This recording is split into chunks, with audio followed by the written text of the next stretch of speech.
Om Swastiastu. Perkenalkan, nama saya Niwayan Fionisari, NIM 210050079, Prodi Bisnis Digital. Di sini saya akan mempresentasikan mengenai peranan komunikasi bisnis dalam organisasi.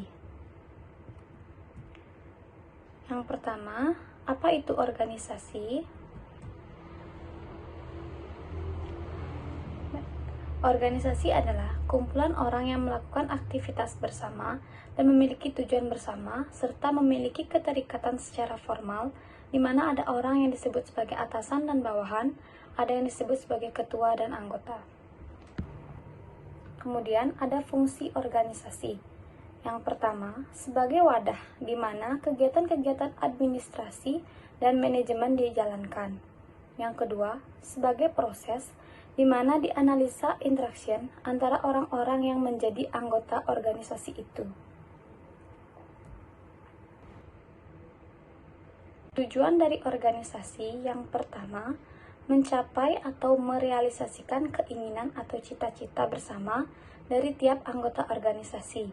Yang kedua, mendapat keuntungan dan penghasilan bersama-sama.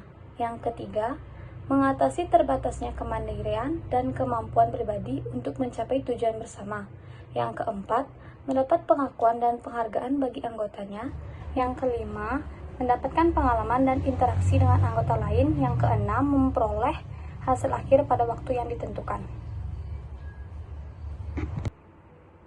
Di dalam pelaksanaan organisasi itu sendiri, terdapat beragam permasalahan yang terjadi.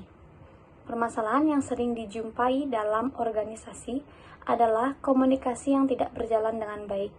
Oleh karena itu, kita harus mengetahui apa itu komunikasi bisnis.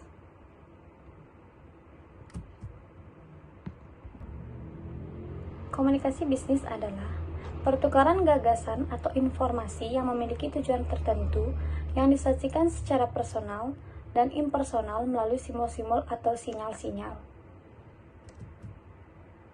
Kemudian, tujuan komunikasi bisnis yang pertama memberikan informasi dalam hal bisnis kepada pihak lainnya. Yang kedua, untuk melakukan sebuah kerjasama antar pebisnis atau kolaborasi. Yang ketiga, meyakinkan atau membujuk pihak lain agar apa yang disampaikan dapat dipahami dengan benar.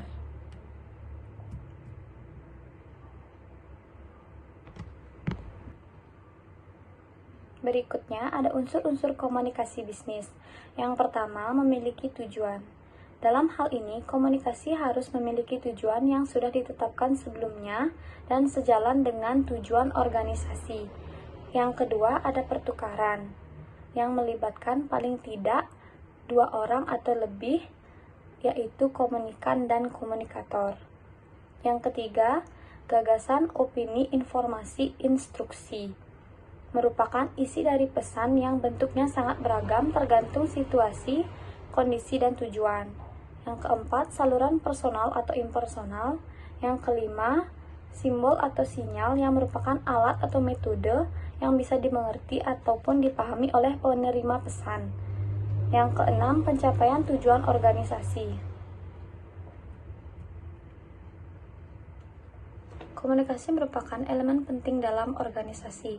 Tanpa adanya komunikasi, segala sesuatu tidak akan berjalan dengan baik. Kemungkinan yang paling besar adalah terjadinya miskomunikasi. Dan berikut adalah peran komunikasi dalam organisasi. Komunikasi meningkatkan motivasi dengan menginformasikan dan mengklarifikasikan karyawan tentang tugas yang harus dilakukan, cara mereka melakukan tugas, dan bagaimana meningkatkan kinerja mereka jika tidak sesuai target.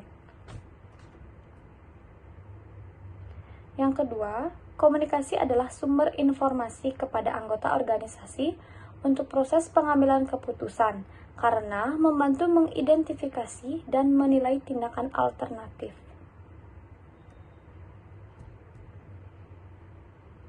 Yang ketiga, komunikasi juga memainkan peran penting dalam mengubah sikap individu, yaitu individu yang terinformasi dengan baik akan memiliki sikap yang lebih baik daripada individu yang kurang informasi.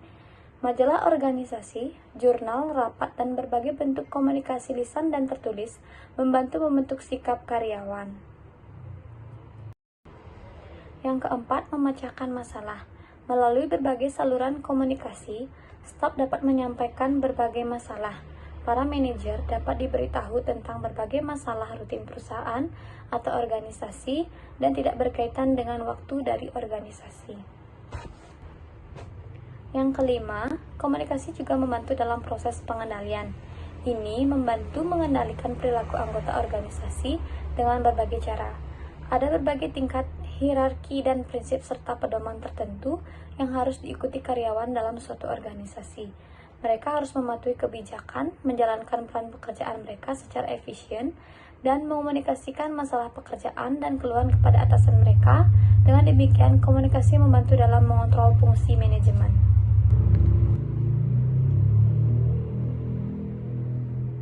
Yang keenam, mempromosikan barang dan jasa.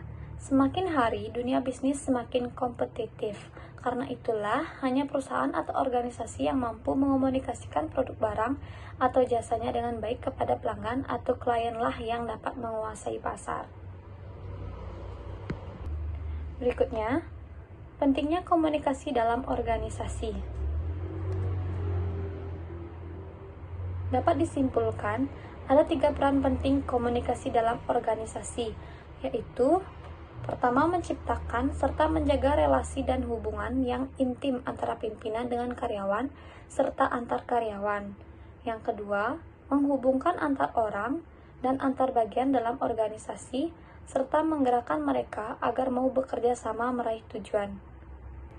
Yang ketiga, menjadi saluran dalam melakukan, menerima pengaruh maupun sebagai pendorong atau motivasi kerja yang memungkinkan tujuan organisasi terwujud.